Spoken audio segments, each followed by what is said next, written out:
بعض اوقات لوگ سچ سننا نہیں چاہتے کیونکہ وہ نہیں چاہتے کہ ان کے وہم کو ختم کیا جائے۔ دنیا میں دو طرح کے لوگ ہوتے ہیں، ایک وہ جو جاننا چاہتے ہیں اور دوسرے وہ جو دوسروں پر یقین کرنا چاہتے ہیں۔ زیادہ تر لوگ اپنے مفاد میں کام کرنے کے لیے بہت بیوقوف بنے رہتے ہیں۔ میں اس بات سے پریشان نہیں کہ تم نے مجھ سے جھوٹ بولا، میں پریشان ہوں کہ اب سے میں تم پر یقین نہیں کر سکتا۔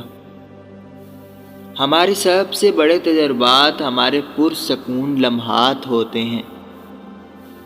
اپنی برائیوں کو اپنے اندر سے نکالتے وقت ہوشیار رہیں کہ آپ اپنی بہترین چیز کو پھینک نہ دیں۔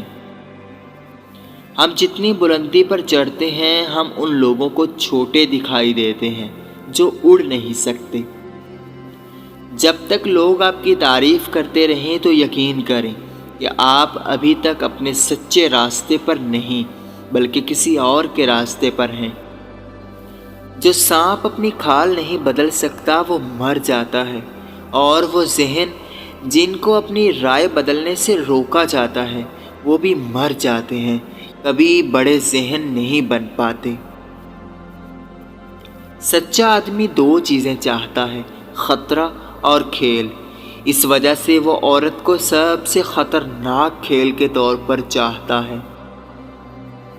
انسان وہ واحد جانور ہے جسے زندہ رہنے کی ترغیب دینی چاہیے۔ ناراضگی کے جذبے سے زیادہ تیزی سے انسان کو زمین پر کوئی چیز نہیں کھاتی۔ خاموشی بدتر ہے۔ تمام سچائیاں جو خاموش رہیں زہر بن جاتی ہیں۔ وہ سب صرف 10 جملوں میں کہو جو دوسرے پوری کتاب میں کہتے ہیں۔ انسان کو فخر سے مر جانا چاہیے اگر وہ فخر سے جی نہیں سکتا۔ زیادہ مت ڈریں ورنہ آپ کی روح آپ کے جسم سے پہلے ہی مر جائے گی۔ جو لوگ مقصد سے خالی ہوتے ہیں وہ برائی کو اپنا مقصد بنا لیتے ہیں۔ ایک بار جب آپ بیدار ہو گئے تو پھر آپ کبھی غفلت میں نہیں رہیں گے۔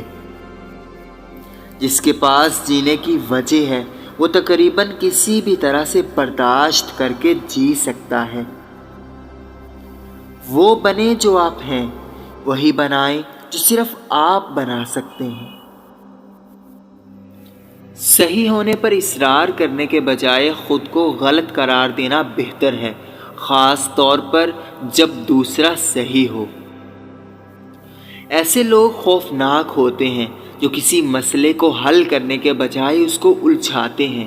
جو بھی اس سے نمٹنا چاہتا ہے اس کے لیے اس کو حل کرنا مشکل بنا دیتے ہیں۔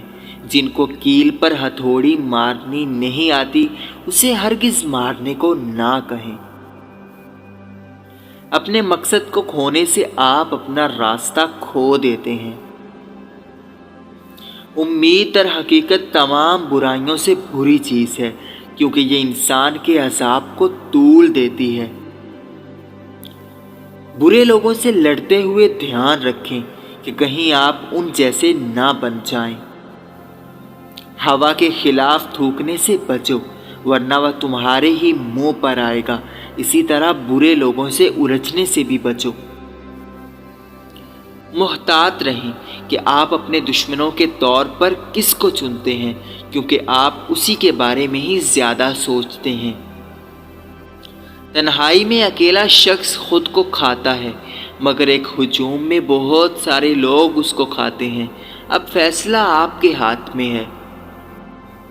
موت کافی قریب ہے تو اس لیے ہمیں زندگی سے ڈرنے کی ضرورت نہیں ہے۔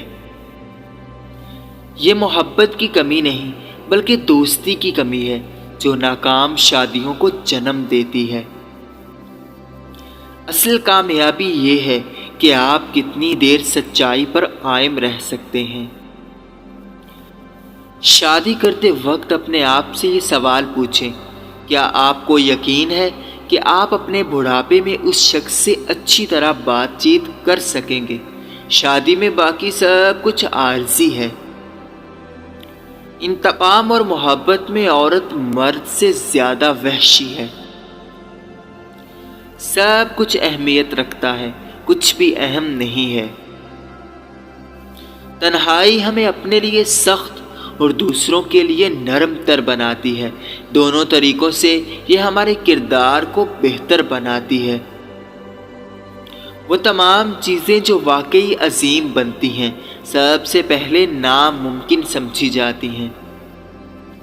اگر کوئی آپ کے ساتھ برا کرے تو اس سے کہو، میں نے آپ کو اس کے لیے معاف کیا جو آپ نے میرے ساتھ کیا، لیکن جو کچھ آپ نے اپنے ساتھ کیا اس کے لیے میں آپ کو معاف نہیں کر سکتا۔ اپنے دشمنوں سے پیار کرو، کیونکہ وہ آپ کے اندر سے تمام برائیاں نکال لیتے ہیں اور آپ صرف اچھے رہ جاتے ہیں۔